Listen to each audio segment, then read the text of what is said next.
Welcome to Great Loop Radio, brought to you by America's Great Loop Cruisers Association. We're dedicated to sharing Great Loop information and inspiration with those actively cruising, planning for, or dreaming about a Great Loop adventure. Today, we are starting a new series. We're going to plan on doing this about once a month, but we are going to interview some of our Gold Loopers, which is anybody who's completed the Great Loop.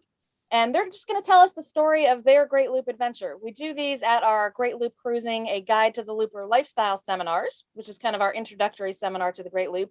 And they're really one of the most popular portions of that seminar that we do live face-to-face. So we thought it was a great idea to do some of these virtually and as part of our podcast, because everyone's always curious about the actual experiences of people who have been there and done that. So we're launching that series today, and our guests will be Brian and Karen Chapin. They are Gold Loopers who are on their second loop, and we'll find out more of their story in just a moment.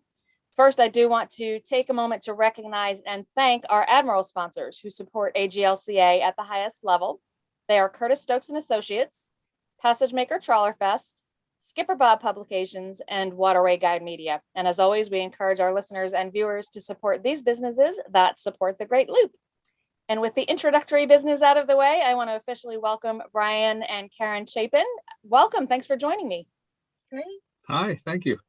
Yeah. So first of all, Brian and Karen, as I mentioned, are currently on their second loop. And as you all probably know, I'm on the loop. So we're all coming to you from marinas this morning in New York. So if we have any little internet glitches, just bear with us and we'll get them straightened out.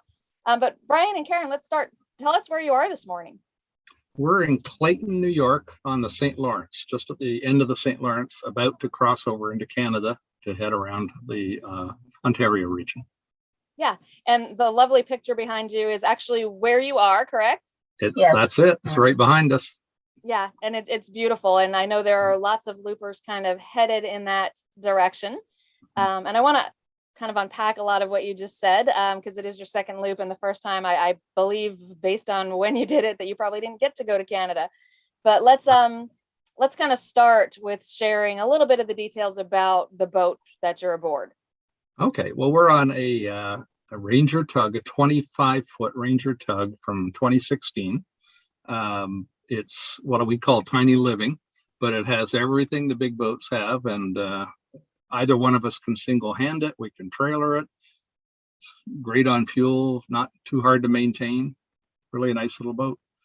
Yeah, and let's mention the fuel, because that is a hot topic right now, especially I don't know what you're finding out there, but here where I am in New York, which I'm in Kingston, New York. Sometimes on the loop it takes you a minute to remember where you are. Kingston is where I am. Clayton is where you are, so you're a little bit further north.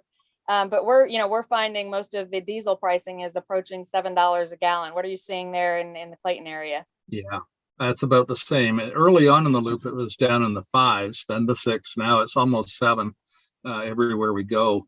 We actually use Waterway Guide quite a bit and look up where fuel, we use diesel. So we have to look up where they have diesel available. And then Karen gets on the phone and calls them and finds the cheapest prices. And sometimes it's as much as $1 difference within a mile. There might be 5 marinas in one town, and one will always obviously have the lowest price. So that's where we tend to go. We've been using that same strategy, and you're right. We have found places where it's, $1 or so a gallon cheaper by just picking a different marina along the path. So yeah, I do the same thing Karen's doing, make those calls, start with Waterway Guide and use that as a basis, but it's changing so fast these days. And I'm finding more marinas are not reporting to Waterway Guide. And I don't know if that's just because it's changing so fast or because it's going so high, but what was the diesel price typically, if you remember, on your first loop? And that was in 2020, correct?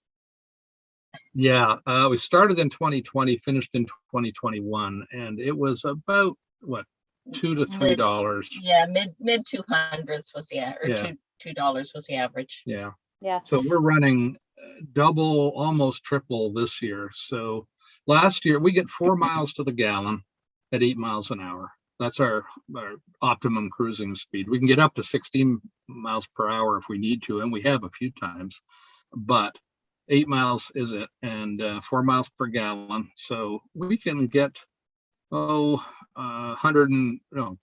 and something miles out of our 80-gallon tank, 240 miles, almost 300 miles. And if we slow down, we can go even further.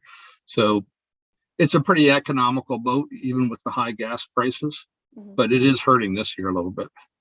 Yeah, I think it is kind of hurting everyone this year. And it's such a challenge because I'm a huge proponent of do this when you can.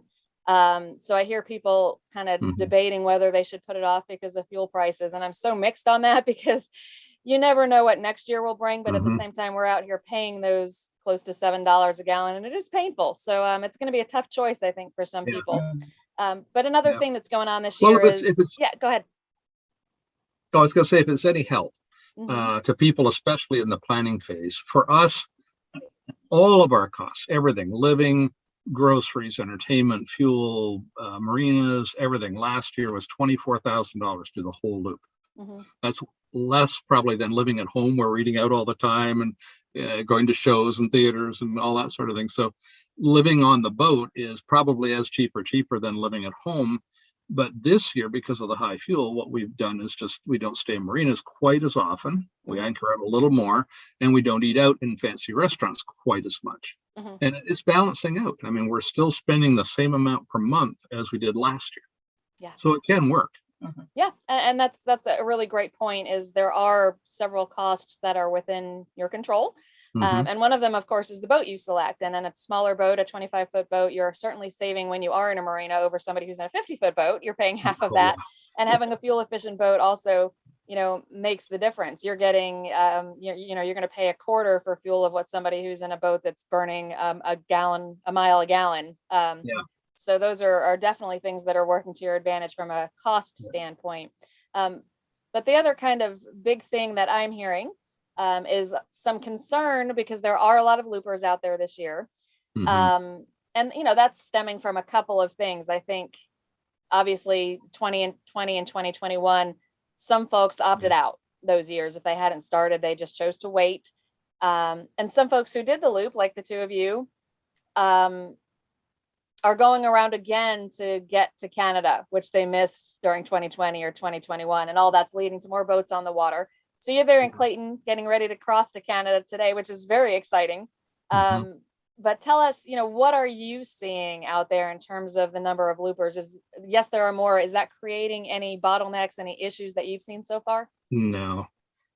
Oh, you go ahead, dear. I don't think we're seeing any more. We actually thought we were a little bit late on the loop, but we're still seeing lots of loopers, come in behind us. And most of the marinas have not been full. If we're going to do the marina, we do not have we don't have a dinghy that can easily anchor and come in and out to the marinas, but most of the larger boats do. And we've seen that happening a lot, so that either at the mooring balls or just in the harbors and that they're anchoring out and then dinghying in. So they're spread out. I think they're really spread out. What's happening is there's maybe 500 boats on the loop from what we've heard, but they're everywhere from Florida to the other end of the loop. I mean, they're everywhere. Remember, some of those people have been doing it for years, and they may be on the loop each year, but they're only doing 1,000 miles or something. And then they pull their boat up for the winter. So I can tell you, even here in the marina at Clayton right now, we've been here 4 days, and the marina's almost empty. There's 5 other loopers here, us and a couple of little fishing boats, and about 30 empty slips. So it's not bad at all. And I'm seeing the same thing, and I hear that 500 number thrown out a lot. In fact, yesterday I got a email from a reporter who was hearing that there were 600. And I think a lot of what created that is that Fleet of 2022 t-shirt that has, I think it's between 400 and 500 names on it. But you are 100% correct. Some of those people are not doing the whole loop. The people on the loop changes every single day. Some people finish, some people start, some people, have to stop for one reason or another. But, several of the boats on that shirt have already crossed their wake and finished. Several of the names on that shirt won't start until the fall on the river system. So it's more names than we've had in the past, but I think it's led to a little bit of a panic, if you will. We have not had any issues finding dockage, and we mostly do marinas, and we have not had any issues with the exception of Wrightsville Beach. And it happened to be Easter weekend. So it was a busy vacation weekend, and we just went to the next town up, which was another 10 miles, and it was not a big deal. So I'm glad that you're finding the same thing. And I've been asking everybody along the way because I hear so much concern, and the concern's there, but nobody seems to be having any issues yet. We'll see what happens on the Great Lakes. I know that, the eastern shore of Michigan can sometimes be an issue. And I know you did the eastern shore of Michigan, the Michigan side of Lake Michigan. What did you find in 2020 as you were coming down, or was that 2021 by then? No, it was, well, by then we were in 2021. We had to pull out because we had an engine failure. We had to replace our engine a year ago. But no, we didn't have any trouble except on weekends coming down the coast. We try to go to a marina on Friday and stay there for the weekend if we can, especially holiday weekends. And I was in fact just going to mention that the only times we really had any people say, no, we have no room is in Florida on the Keys on a weekend. And so another benefit of having a small boat, we went out to Bahia Honda Key where only small boats can get in. And there was hardly anybody there. We had the place almost to ourselves and took a bus half an hour for $1 down to Key West. Yeah. So there's always ways if you have a small boat. We've never had a problem. Yeah. Never had a problem. So let's go ahead and dive a little bit more into your first loop. Tell us a little bit about, what the time frame was, how much time you took to do it, things like that. Okay. Yeah, it took us 159 days on the boat, but we had to pull out for 3 months. We started in Florence, actually Knoxville, Tennessee. We weren't too familiar with our boat and cruising, so we wanted a bit of an on-ramp. So we started in Knoxville and went down the Tennessee River. So that was our 300-mile on-ramp onto the loop, and got on basically at the top of the 10-tom and carried on. And after the day after we crossed the Gulf of Mexico, 172 miles over to Clearwater through the night, the next morning our engine blew. And we had to pull out for 3 months and get it replaced, and then restarted at the same place the following March, and finished by the end of July, which is pretty quick. But we don't feel like we missed anything. We stopped and smelled the roses all over the place and had a great time. We did the Okeechobee last year, and we did the U.S. side of the Great Lakes, which was actually quite a surprise. We loved Cleveland and what's the name of that? Put-in Bay, little island that's kind of touristy, but lots of fun. You can rent a golf cart and go all over the place. Actually, really nice time. And then, like I say, we finished after 159 days in Florence, Alabama last July, in July. And that was supposed to be the end of it, because it was my dream to do the loop for the last 20 years. Karen came along sort of reluctantly. And then by Christmas time, after we finished the first loop, well, I should back up. When we finished the loop, Karen said, that's it, I'm done. And then by December, she said, maybe we should do that again. And so I said, okay. I grabbed onto that right away, and we started again in March. Well, especially with the opportunity to go into Canada. We're originally from Ontario, and so all of our friends and relatives are still in Ontario. And so the chance to do the Trent Severn and have people come to see us for a change, rather than us always going to Ontario and driving to see them, was the big appeal. And then really at the last minute, we've decided to, because where we are in Clayton is part of the Thousand Islands, to continue up to Montreal and then do the Ottawa River. And we're going to spend the week in Ottawa, because that'll be Canada Day while we're there. And then down. Was the only reservation we've made. Yeah. That because it's the longest of the long weekends. It's like July 4th in the US. So it's going to be very, very busy. So we booked. And very, very exciting that you'll be there for Canada Day. Yeah. I was going to mention too, another thing that we did differently this year is we added electric bikes. So I built a locker on the roof of our little tugboat. And Kim, if you find a picture on our blog, you might want to post that. But if not, I can send you one. But it has doors on either side. So no matter what dock we're at, we can lower the bikes onto the dock, unfold them, and go. And they have a range of 40 miles. And it's really opened up a lot of opportunity for us to go places, do shopping, go to a movie, whatever we want to do. Because a lot of these little towns don't have Uber. And as we found out in Clayton, you can't rent a car here. There's nothing. So it's a beautiful town, a great boating museum, and all kinds of neat restaurants and a lot of fun. But you're here. If you're here, you're stuck here. Yeah. Yeah. So tell us a little bit about, your cruising preferences, your cruising style. You did mention that your kind of preferred speed is about 8. Was that Yeah. miles per hour or 8 knots? I Yeah. don't recall. In miles. Yeah. In miles. Yeah.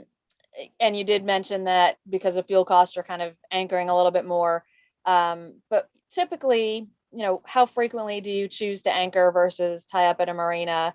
Do you tend to stay multiple days when you're at a marina? Tell us a little bit about those kinds of choices that you make when you're cruising. Well, we if we're traveling and aren't going to be in a town with things we want to do, we'll typically try to anchor out or tie up at a free dock, or maybe along a dock wall, like a lock wall, I should say, like in Oswego. Before we crossed, we just tied up between the last 2 locks on the wall. No power, no nothing. We just walked into town, and no cost. And Right. today, when we cross into Canada, we're going to go through customs at the marina and then go down the St. Lawrence River and drop anchor by a provincial park or a state park, or a national park, I should say. So, Well, we also have our park pass for Yeah. Ontario for Canada for the summer too. yeah. Right. So That'll in help. Canada in particular, if you buy the lock pass and the mooring pass, Mhm. you can tie up along the walls, and you really don't have to go to a marina much except to get fuel or a pump out. Yeah. So And some of those, the luck stations where you can tie up on the wall, some of them do have power too. Not all of them, but a yes. few of them do along the Trent Severn. So that is a Yeah. great option. Mhm. I want to talk a little bit about how the reality of the trip differed from your expectations. And maybe I'll let Karen answer that one first, since you did say she was at first a little bit reluctant and has now agreed to go a second time. So, Karen, how it all panned out? How does that differ from what you expected it to be? Well, to start, he had been talking about it, and perhaps it was my perception or how he described it was not appealing to me initially at all. But then when we did a little more research, and certainly, we committed and bought the boat, and then that was, of course, the first year of COVID, and we were doing all the webinars for the AGLCA, then that certainly encouraged me. And so, having started the loop and then done the loop last year, definitely a lot easier than I anticipated. Mhm. I mean, the resources that the waterway guide online, the apps, the books, the Skipper Bobs, all of those resources make it so easy. I can't imagine the first loopers decades ago trying to figure it all out on their own. But it's really, and at each looper that you meet, you share so much information that it just all gets a lot easier, and everyone looks out for each other. We've had some wonderful people at the marinas, people that aren't even loopers offering to help us. And even yesterday, we actually delayed staying here in Clayton because we were trying to get, he's had a knee problem kind of flare up. And so we were trying to get a orthopedic appointment, and it just happened on the weekend. A couple was walking by on our dock who are local residents, and chatting about the boat. They were old boaters but didn't have a boat anymore, and he said, "But do you need a car?" And I said, "Well, we might." And so sure enough, when we got the appointment, we thought we could do it in Clayton, could not. It was the only appointment we got was 26 miles away. And so he came, picked us up, drove us to the appointment, picked us up, drove us to the pharmacy to pick up a script, and then brought us back. And so it's the kindness of those people that it's been so rewarding to not only meet the loopers, but meet everyone who's interested in boating in general. So yeah, and I love that you shared that story in particular, because I think some people hear that and think that that's an unusual thing. And in the rest of the world, it is an unusual thing. Yeah. But I hear stories like that from loopers all the time. And there's something about this community and how this community of loopers interacts with the local communities that sparks those kinds of kindness and generosity. And I just love that about the loop and about the small towns and the big cities that all of us are cruising through. So Brian, how about you though? Any differences between what you expected and what the reality turned out to be? Well, like Karen said, I think it's easier than we expected. Mm-hmm. And everyone kept asking us, first of all, if we were crazy. And secondly, are you a certified captain or something? And we said, no and no. We're not crazy. We're not captains, but we like boating. And we've never had a cruising kind of boat. We've had pontoon boat and canoes and kayaks, and we've always sailboats. We've done small, like get wet boats, mostly all our lives. And so what we did is we took boating safety courses locally and got our cards. That's like an hour online. And then we also watched as many of the webinars as we could on the EGLCA and learned tons off of that. I mean, that is probably the best resource to learn. We went online and looked up things like what certifications we needed for our radio. Like in Canada, you have to have an operator's license. So again, you just get it online in about 15 minutes. And then we went. I mean, that was it. And we learned along the way. And like Karen said, you learn from everybody else. Every night at Docktails, well, we don't have Docktails every night, but when we do, as often as we can. But when we're with other boaters, some of them have been ahead of us. Some are asking us what we have experienced. So you're learning from everybody all the time. And the other thing is you make mistakes and you learn from that. Let's face it. One thing we really become attuned to is the weather, because everything we do is driven by the weather. So I'm constantly checking Windy, which is an app that shows us waves and wind, especially on big water, like Ontario, Delaware Bay, Mobile Bay, the ocean, all those sorts of places. And we don't go if it's going to be 2-foot or greater waves or more than 15-mile-an-hour winds. And even then, it's a little lifty. We look for 0 wave or 1-foot wave. And that's again, we're pretty small, so we can't tolerate a lot. But us personally, yeah, the boat will take a lot. The boat takes lots, but it's a comfort factor. Yeah, and it's nice that you have that kind of no go parameter that you said. 2 feet or less, 15 miles or less. And everybody's numbers there are different, but it's great that you have them, because it makes I think it helps to avoid making a bad decision when you've kind of got that line in the sand, so to speak, that line in the water, when you'll go or not go. But I want to take a quick break and play a message from one of our sponsors. When we come back, with the time we have left, I want to talk a little bit about, some of the highlights of your trip, and also what advice you would give to people who are just starting out with the planning. So we'll be back in a moment. Okay. Let our friend John Heenan at SkyMed explain to you why your health insurance does not pay or only pays for a small portion of emergency medical travel transport. Say you're on the loop in Canada and have Medicare. You must get back to the USA to be covered once you are stabilized. That also is true for the Bahamas. No worries, SkyMed pays for transportation to your home hospital by a private medical jet, helicopter, or other means that can keep you stable until you reach the destination from anywhere in the world. Pets with you? They go home with you. What about your boat? Call John Heenan for more information at 954-520-4553. We're back on Great Loop Radio. My guests today are Brian and Karen Chapin, and we are launching a brand new series called The Story of Our Loop, where we are talking with some of our gold loopers about their experiences on the Great Loop. And Brian and Karen are on their second loop right now, so they're coming to us from Clayton, New York, aboard their boat. Brian and Karen, tell us, what were some of the highlights? And it almost feels silly asking that question because it's a trip full of highlights. Yeah. But if you can, focus in on a few of, kind of the best of the best that you enjoyed on your first loop. Karen, why don't you? Having pictures taken by another boater in front of the Statue of Liberty. I mean, that is clearly our $1 million photo everyone loves to see. And just, I guess Brian had mentioned earlier, Cleveland. This was from last year. We were so surprised what a lovely town Cleveland was, and so many things to see.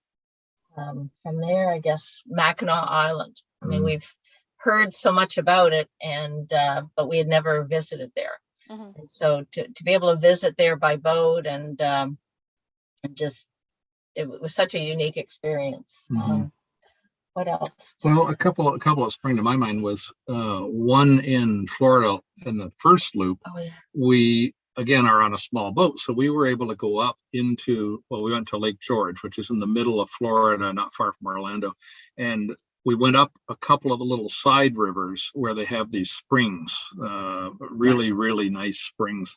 And we went up the first one; it was kind of filled with other boats. So we said, let's not stay here. We went back out, and then we went to the next one, barely got over because we're a 26-inch draft and we touched bottom, but we got over the sand at the beginning of this little river, went up to the end, and about 3 or 4 miles.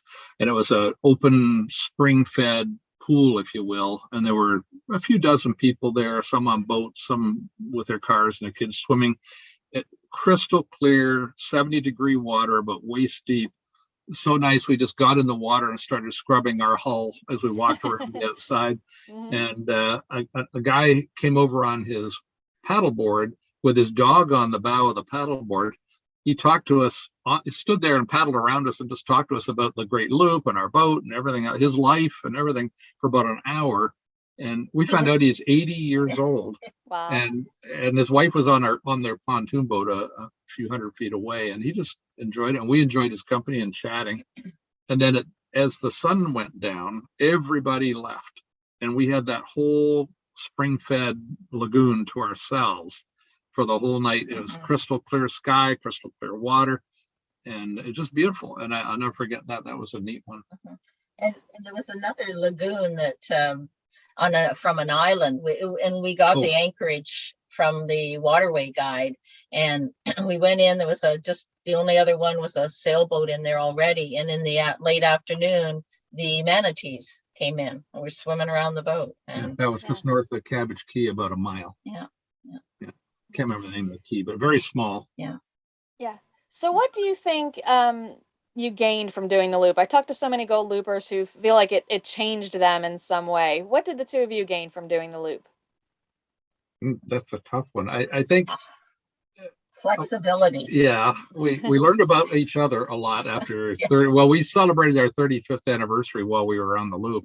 This year. So we kind of learned that we can get along in a small space. Like, our boat's not much bigger than the size of most people's bathroom, and we're on it for 6 months at a time. But we've learned to cooperate and be flexible with each other and respect each other more, and it's made for a better time, better marriage. And I would say, sorry, my computer pinged at me here. The other thing is we made a lot of friends. Probably we have hundreds of boater cards, and probably a few dozen of those we'll stay in contact with. We're still in contact with people that were on the loop with us last year, who for various reasons can't do it this year. So we're in touch, and they're following our loop. We're also finding out that a lot of our friends and family are kind of living their dream through us, because they're not able to for various reasons, and they're just thrilled with it. They love it. They love our updates to our blog every week, and so we gained a lot of knowledge. Yeah, absolutely. So any advice you would have for somebody who's new to this idea and just starting out with their planning? Well, I guess go do it. Don't wait, because you will never know it all, and you'll never feel like you know enough. That you're always going to be learning along the way. But do a boating course for sure. Don't ever go boating without having some sort of training on the boat. It only takes an hour or two, but you'll learn enough to be at least safe, not kill yourself or anybody else. And join the AGLCA and do the webinars, because there's a wealth of information there. And before our first loop, because we live on a big lake north of Atlanta, and we could trailer the boat, so we would put the boat in and live on it on the lake for a couple of days. We just anchor out, and that was, we didn't know the boat or anything. Brian was learning all the logistics of all the electronics and everything. We would make lists, and we hauled off a lot of stuff off the boat that we knew we wouldn't use. And then over the winter, like beds for guests. Right. When people got pretty excited when they heard we were buying a boat, and then we told them how big it was. And then even last winter, we still over the winter made a lot of modifications to things we were bringing, things we were taking off the boat. So I guess the big advice is to, before you start the loop, because we've heard several people that go somewhere, buy the boat, and they're taken off right away. It's really important to, spend some time on the boat and take off a lot of the excess that you won't need, and make sure you have what you want. And you always probably are taking far more than you need. Yeah. Yeah. So that's really great advice. So I appreciate you sharing that. One final question before we wrap up that I don't think we covered. What is your boat's name? Tug Life. Tug Life. Perfect. Yeah. Most people think it's related. People our age think it relates to the movie Bug Life, but we didn't name the boat, and it's actually a Tupac song called Bug Life. Rapper. So we did not know really the real meaning of the name of the boat until about 3 months after we bought it, and our son finally shared why him and his friends were always laughing when they saw the name of our boat. So. But now we come to love it, because everywhere we go, the young people get it and think we're the coolest people on the water. Yeah. That's great. There's always a good story behind boat names, even if it's not the name you pick. There's always something. So this has been a great conversation. Brian and Karen, thank you so much for sharing these details. I think you've inspired many who are still planning, and that is exactly why we're doing these. So I think this was a great launch to the series. So thank you so much for joining me. Thank you for having us. Yeah. And to journey, Kim. Yeah, thank you. And you as well. And to everyone who has joined us, thank you for joining us. We will be back next week with another episode of Great Loop Radio. Until then, safe cruising.